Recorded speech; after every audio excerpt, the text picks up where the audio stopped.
Hello everyone. In this week's article, we talk about the life lessons that one can learn from the bestseller book Rich Dad Poor Dad. This is a very interesting book where the author has had the opportunity to be around two fathers who have had very varied perspectives of looking at the finances. One of them slogs for 10 hours a day, 5 days a week in a year, pays hefty amounts in taxes, is left with very little income at the end of the year, and has a worst possible work-life balance. While his other father works in a company, gets his salary, invests in income generating assets, earns a higher income, is left with a good chunk at the end of the year to spend on himself and his family. The author very closely observes the intricacies of both the personalities and realizes that the way to financial stability is by choosing the latter. In his book Rich Dad Poor Dad, the author correctly said that the concept of money is taught at home rather than in schools.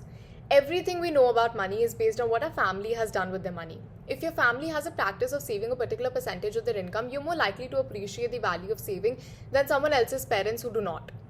That is precisely where the issue arises.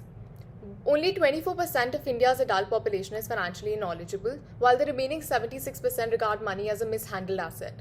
76% of the Indian adult population who lack financial literacy are also the ones mentoring their respective children in the domain of personal financial planning, implying that the legacy of financial illiteracy in Indian society continues unbroken.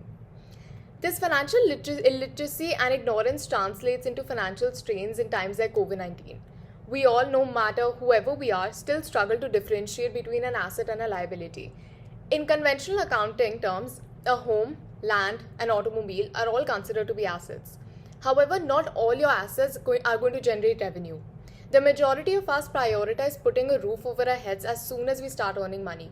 However, prior to constructing the asset, we incur a liability in the form of monthly payments, which bind us to a financial outflow for years to come. That is the most common error we all make.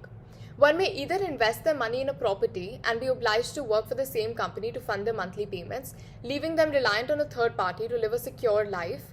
Alternatively, we could also invest the money we earn in our 20s and 30s in income generating assets such as bonds, stocks, startups, multiply the nominal amount at regular intervals, buy a house, pay for it with the income earned from the income generating assets, and have the freedom to change the jobs and the professions without feeling dependent on someone else.